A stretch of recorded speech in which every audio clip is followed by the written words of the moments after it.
तो सोशियो में answer writing की शुरुआत करते हुए हमारा टारगेट होता है 300 नंबर कैसे लाएंगे, या वर्स्ट केस में 280 तो आ ही जाने चाहिए।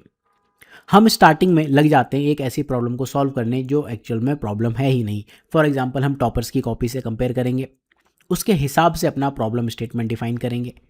Will go into the debate of कि पैराग्राफ में लिखना चाहिए या बुलेट पॉइंट में लिखना चाहिए, या फिर थिंकर्स कैसे आएंगे, या फिर पेपर 1 का पेपर 2 में एप्लीकेशन कैसे होगा, या फिर केस स्टडीज़ कैसे आएंगे, एग्जाम्पल्स कैसे आएंगे, करंट अफेयर्स का रेलेवेंस कैसे आएगा।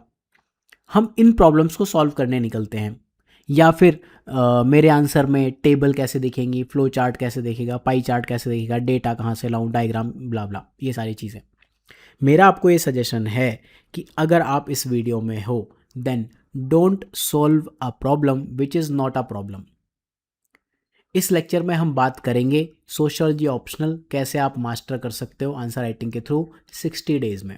मेरा नाम है कृष्णा एंड स्वागत है आपका सिनॉप्सिस आईएएस में। सबसे पहले एक ब्रीफ इंट्रो मैंने आपको दिया।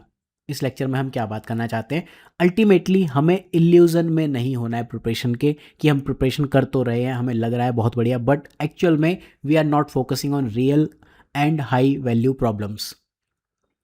टॉपर्स की कॉपी कंपेयर करके स्टार्टिंग ऑफ आंसर राइटिंग में आप कुछ भी नहीं कर लोगे apart from solving wrong problems and frustration के अलावा। उसके बदले मैं आपको ये कहूँगा डिफाइन द करेक्ट प्रॉब्लम। जैसे पहली प्रॉब्लम ये होनी चाहिए कि आपको ये पता होना चाहिए कि सोशियोलॉजी में क्या क्वेश्चन पूछ रहे हैं। You should know what is asked. उसके बेस पे आप ये एक्स्ट्रापोलेट कर सकते हो या फिर आप प्रिडिक्ट कर सकते हो कि what can be asked. For example मैं आपको कुछ टॉपिक दिखाता हूँ। चलो रिसर्च मेथड एंड ऑब्जेक्टिविटी से लेते हैं। इसमें वेरिएबल्स टॉपिक फॉर एग्जाम्पल, इसमें आप देखोगे क्या पूछा है, व्हाट आर वेरिएबल्स, क्या होते हैं, रोल, ये 2015 में पहली बार पूछा। उसके बाद सिग्निफिकेंस पूछा, फिर व्हाट आर वेरिएबल्स, सेम चीज़ है, role and significance and how do they facilitate research, ये सेम चीज़ है। What is a variable in social research and different type. अब आप देखोगे यहाँ बेसिकली 3 टाइप के क्वेश्चन पूछे हैं। एक रोल या सिग्निफिकेंस पे पूछा है, एक डेफिनेशन पूछी है, एक टाइप पूछा है।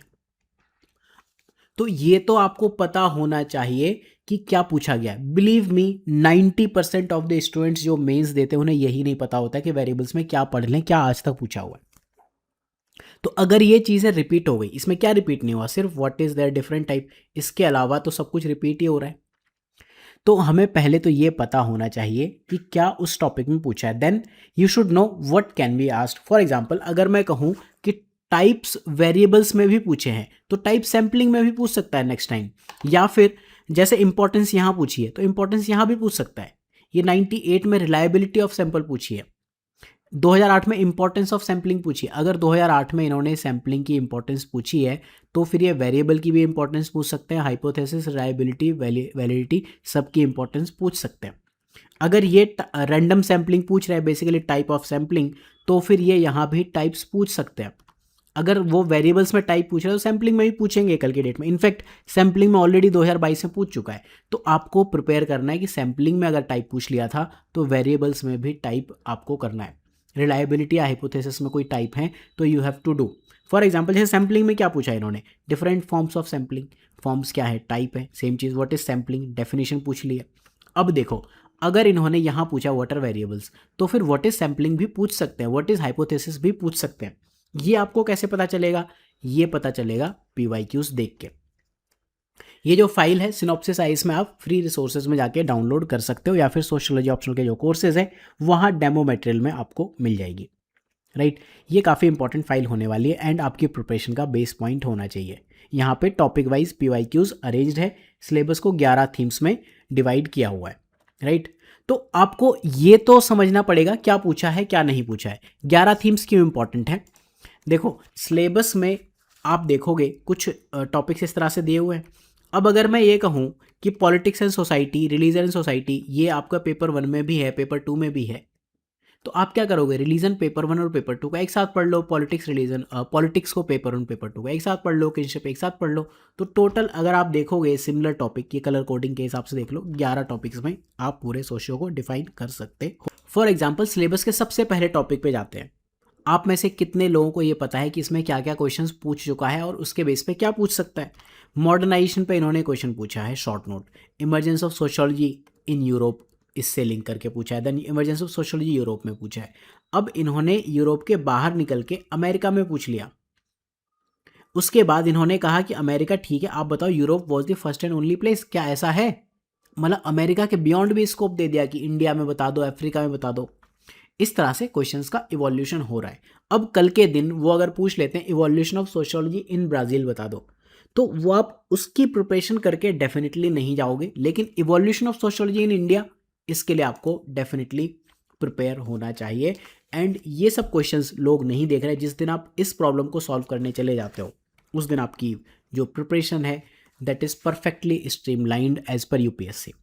क्यों? क्योंकि PYQs ही हैं जो आपको किसी एग्ज़ाम के लिए एग्जैक्ट बता सकते हैं कि क्या इसमें पूछेगा या क्या नहीं। सिलेबस हो सकता है सोशियोलॉजी का बहुत सारे एग्जाम्स के लिए सेम हो, लेकिन PYQs देख के ही आप उसकी डेप्थ एनालाइज कर सकते हो किस तरह से हमें प्रिपेयर करना है, राइट। देन दूसरा पॉइंट है राइट एटलीस्ट समथिंग, कुछ तो लिखो, फ्यू कीवर्ड्स, कुछ कीवर्ड्स लिखो, 4-5 लाइन लिखो। अगर उसने कहा व्हाट आर वेरिएबल्स, वेरिएबल्स क्या होते हैं, अब आप क्या कहोगे? बिल्कुल प्रॉपर आंसर राइटिंग मोड में मत चले जाओ, आप जाओ वेरिएबल्स की डेफिनेशन, अगर कोई इमेज है तो ठीक है, अदरवाइज बहुत सिंपल टर्म्स में डिफाइन करने के लिए जाओ कि वेरिएबल्स कुछ ऐसी चीज़ें होती हैं दैट वेरीज और चेंजेस इंडिविजुअल, ग्रुप या सिचुएशन में। इतना मिनिमम तो लिख ही सकते हो। या फिर सिंपलेस्ट वर्ड में ये लिख सकते हो कि that can have different values. कुछ एग्जाम्पल सोचो से हो। अगर आपने डरखाइम की बात कर दी थिंकर आता है तो आप बताओ कि variables are social facts that exist outside individual. अगर आपको एग्जांपल पता है तो डेफिनेशन में ही दे सकते हो। जैसे डरखाइम ने अपनी बुक में बताया कि लेवल ऑफ सोशल इंटीग्रेशन एक वेरिएबल है एंड सोसाइटी रेट दूसरा वेरिएबल है, कैसे ये डिपेंडेंट एंड इंडिपेंडेंट वेरिएबल की तरह काम करते हैं, y=fx, इस तरह से। तो दैट्स इट, इतना तो आप लिखने का ट्राई करोगे, राइट। एटलीस्ट समथिंग, कुछ चीज़ें लिखो। अभी मत लिखो थिंकर्स, अभी आप ये लिख के तो देखो कि वेरिएबल्स होते क्या है। जिस दिन आप लिख दोगे ना, मैं आपको चैलेंज करता हूँ, ये चीज़ जो है इसको आप आंसर राइटिंग के फॉर्मेट में लिखो। ये कितने वर्ड्स हैं?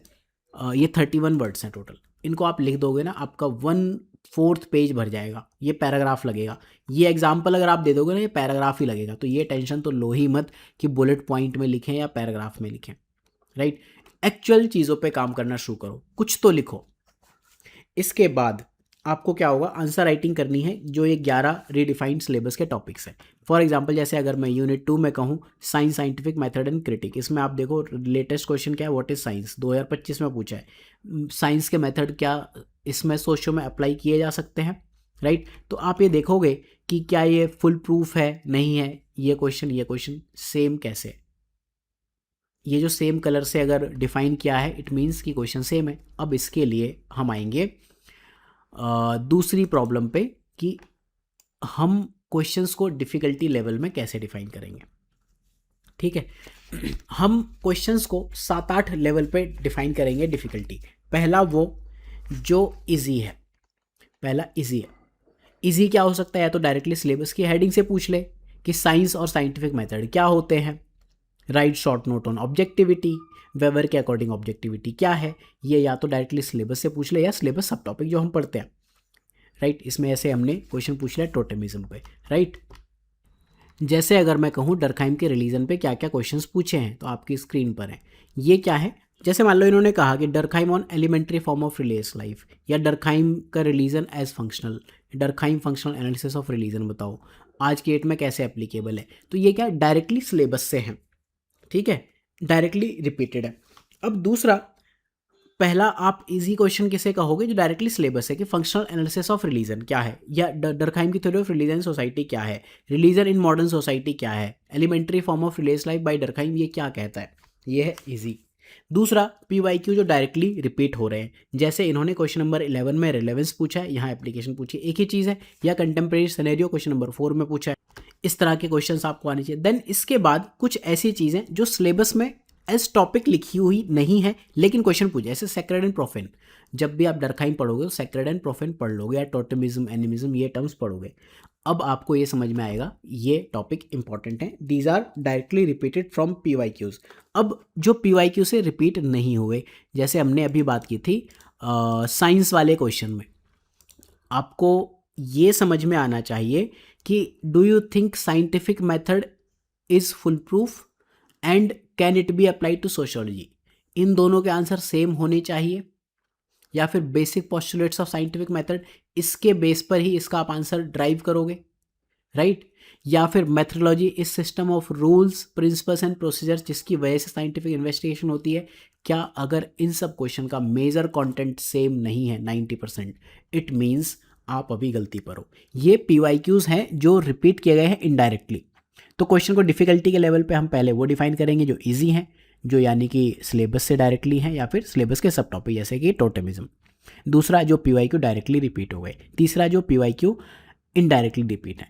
फिर अप्लाइड क्वेश्चन जैसे एप्लीकेशन वगैरह पूछ ली है, या फिर इन्होंने जैसे पेपर 2 में क्वेश्चंस पूछते हैं, जैसे मैरिज में ये क्वेश्चन पूछ लिया, role of market and modern forces in understanding changing trends of marriage, ये आप एनालाइज कर, ये क्या अप्लाइड क्वेश्चन होगा। ये करंट अफेयर्स बेस्ड क्वेश्चन भी है कि करंट अफेयर्स में कुछ चीज़ चल रही है, उस वजह से ये न्यूज़ में था इसलिए पूछ लिया।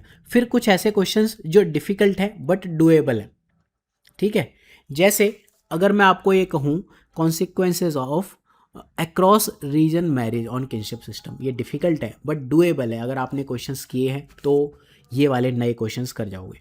तो अगर हम इतनी चीज़ों को कर लें तो एक और टाइप बनेगा डिफ़िकल्ट बट नॉट डुएबल, जिन्हें हम कहेंगे बाउंसर क्वेश्चन। जैसे आपको एक क्वेश्चन दिखाऊं, explain Leela Dubey concept of seed and earth. ये एंथ्रो में पूछते हैं, एंथ्रो में एक फेवरेट टॉपिक है, लीला दुबे एक इंपॉर्टेंट थिंकर है, बट सोशियो में पूछ लिया। इस क्वेश्चन के लिए हम कभी प्रिपेयर नहीं करते। वैसे ही जैसे कि इमरजेंस ऑफ मॉडर्निटी इन घाना या emergence of modernity in Brazil हम डिस्कस नहीं करेंगे, ना ही उसके लिए प्रिपेयर करके जाएंगे। तो हमारा टारगेट होना चाहिए 470-480 मार्क्स आउट ऑफ 500 हम अटेम्प्ट कर आए। अब दो इंपॉर्टेंट मुद्दों पे और बात करेंगे, एक है time management plus syllabus completion, दूसरा है स्टार्टर प्लान, कैसे स्टार्ट करना चाहिए। टाइम मैनेजमेंट में आप अपने आप को दो कैटेगरी में रखो। पहला वो जिनका सिलेबस कंप्लीट हो चुका है या फिर जिन्होंने मेंस दे दिया है, दूसरे वो जो अभी बिगनर्स हैं। अगर ये कंडीशन है आपकी तो देन वेल एंड गुड, बढ़िया, तालियां बजाओ। ये कंडीशन है तो तालियां कम बजाओ, कोई बात नहीं, आप एटलीस्ट स्टार्ट कर रहे हो। सिर्फ एक डिफरेंस आएगा, व्हाट आई विल टेल, कि एक यूनिट का वीडियो या बुक रीडिंग ख़त्म करके डायरेक्टली यूनिट 2 पे जंप करने से पहले इस यूनिट के क्वेश्चंस कर जाओ। यूनिट 1 जैसे आप कंप्लीट करते हो, आप देखो ये 3 टॉपिक हैं। मॉडर्निटी से क्या क्वेश्चंस पूछे हैं आपके स्क्रीन पे हैं, पॉज करके देख लेना। इनलाइटनमेंट एंड रिनाइसा क्यों इस टॉपिक के अंदर आता है, इससे क्या क्वेश्चंस पूछे हैं। And French revolution and IR से क्या क्वेश्चन पूछे हैं। देन स्कोप से क्या क्वेश्चन पूछे हैं। Comparison of other social sciences, इसमें कलर मैच कर लेना, जैसे एंथ्रोपोलॉजी ये वाला ग्रीन कलर से पॉलिटिकल साइंस है तो पॉलिटिकल साइंस शायद हाँ यहाँ पूछा हुआ है। इकोनॉमिक्स यहीं रिपीट कर दिया grey colour. Other social science multi disciplinary subject ऐसे पूछ लिया, हिस्ट्री येलो वाला है, तो इस तरह से ये रिपीट हो रहा है। देन सोशियोलॉजी कॉमन सेंस है या नहीं है, ठीक है। तो आपको ये समझ आएगा कि व्हाट इज़ कॉमन सेंस, ये डेफिनेशन आपको पढ़नी है। अब डेफिनेशन तो आपको हर एक की तैयार करनी है, ठीक है। कॉमन सेंस और सोशियोलॉजी कैसे एक दूसरे से रिलेटेड है ये आप बता दो, ठीक है। तो यहाँ पूछा था सोशियोलॉजी कॉमन सेंस से कैसे रिलेटेड है, यहाँ पूछा है कॉमन सेंस सोशियोलॉजी से कैसे रिलेटेड है। बेसिकली पहले पूछा था ए का बी से रिलेशन, बाद में पूछा बी का ए से रिलेशन। कान ऐसे पकड़ के ऐसे पकड़ लो, कुछ भी हो। तो ये जैसे ही होता है यूनिट 1 खत्म हो जाती है। यूनिट 1 कंप्लीट करने के लिए आप एक काम करना, सिनॉप्सिस IAS में ऑप्शनल में आना, सोशियोलॉजी ऑप्शनल, इसमें क्लिक करना, यहाँ चले जाना डेमो वीडियोस में। यहाँ पे आपको ये प्लेलिस्ट मिलेगी यूट्यूब की, ये वाला वीडियो देख जाना, फुल यूनिट इन 3 आवर्स, ठीक है।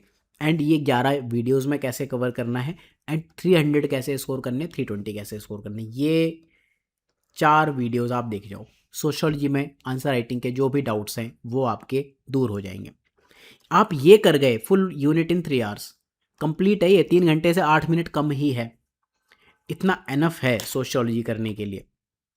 जिस दिन आप ये काम कर लो उस दिन आप आओगे नेक्स्ट प्लान पे, that is test series. But हम वापस क्या कह रहे हैं, time management plus syllabus completion. अगर आप बिगिनर हो चाहे आप एडवांस लेवल पे हो, दोनों ही केस में आपको वीडियोस या बुक रीडिंग एक बार ख़त्म कर लेनी है। उसके बाद PYQs पे जाओ, ना कि यूनिट नंबर 2 पे। PYQ के बाद आप value addition low.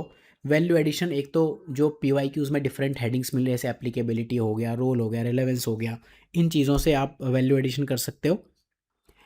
And value addition के लिए इस लेक्चर में मैंने सोशियोलॉजी के लिए काफ़ी बातें की हुई हैं, वहाँ जाओ, जो भी हेडिंग्स बताई हैं उन हेडिंग्स को लेके वैल्यू एडिशन पे काम करो।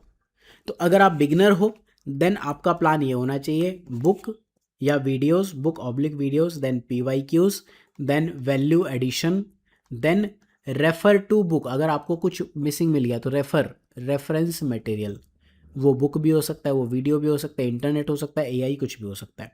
अगर आप बिगनर नहीं हो, ऑलरेडी प्रिपेयर कर चुके हो, तो ये वाला स्टेप वापस से रिपीट मत करो, बुक या वीडियो कंसोलिडेशन में मत लगो, directly jump to PYQs, then value addition, then go back to books. ठीक है, स्टार्टर प्लान क्या होना चाहिए, मैं एक जनरल आपको आइडिया देता हूँ। आइडेंटिफाई अराउंड 80, चलो maximum 100 most important repeated themes. जब ये डॉक्यूमेंट आप डाउनलोड करोगे फ्री रिसोर्सेज में, तो आपको सारे 11 टॉपिक्स में कुछ इंपॉर्टेंट क्वेश्चंस हैं, रिपीटेशन दिखे, जैसे मार्क्स वर्सेस वेबर पूछा है, कास्ट मोबिलिटी पूछी है, सेकुलराइजेशन डिबेट पूछा है, सोशल मूवमेंट पे बहुत बार पूछा है, डेवलपमेंट वर्सेस डिपेंडेंसी बहुत बार पूछा है, सेंसिटाइजेशन बहुत बार पूछा है। तो ऐसे आप 80 क्वेश्चंस फाइंड आउट करो जो रिपीट हुए, जैसे अभी हमने मॉडर्नाइजेशन में बात की। उसके बाद ये क्या है, आइडेंटिफाई। सबसे पहले आप आइडेंटिफाई करो 100 थीम्स या 100 क्वेश्चंस। उसके बाद एक आंसर बैंक बनाओ जिसमें आप इन टॉपिक्स को लेके 2 से 3 थिंकर्स के कोटेशन लिखो, 3 इंडियन एग्जाम्पल लिखो, एंड 2 क्रिटिसिज्म की लाइन लिखो एटलीस्ट, और एक करंट अफेयर्स का रेलेवेंस लिखो। ठीक है, तो आंसर राइटिंग बेसिकली आपको आंसर बिल्डिंग बन जाएगी, ना कि स्ट्रेस। डेली आंसर राइटिंग के लिए आप क्या करोगे, जब भी करोगे 1 आवर आप दो 5 PYQs का एनालिसिस करने के लिए, जैसे हमने बात की, डिस्कशन किया इनमें, और 1 आवर में आप 2 से 3 आंसर लिख के उनको एनालाइज करो। बट इनिशियली आप 150 वर्ड्स में लिखना है या 200 या 250 वर्ड्स में लिखना है, इस डिबेट में मत जाओ। राइट समथिंग, कुछ बुलेट पॉइंट लिखो। मैं कहूँ मॉडर्निटी क्या होती है, something what is different from traditional is modernity, weber ने ये कहा है, इसने ये कहा। मैं 4-5 पॉइंट, सिर्फ 20 कीवर्ड भी अगर मैंने लिखना सीख लिए तो फिर हो जाएगा। फिर आप स्ट्रक्चर भी इम्प्रूव कर लोगे, आंसर राइटिंग भी इम्प्रूव कर लोगे, थिंकर्स भी इम्प्रूव कर लोगे।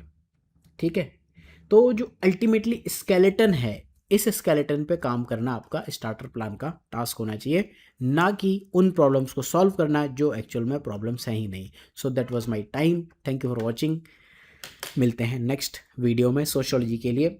आई ट्राई कि सोशियो के लिए रिपीटेड थीम्स कैसे डिकोड करें, इस चीज़ पे बात करें, या फिर why PYQs are your real syllabus, इस पे बात करें। Thank you.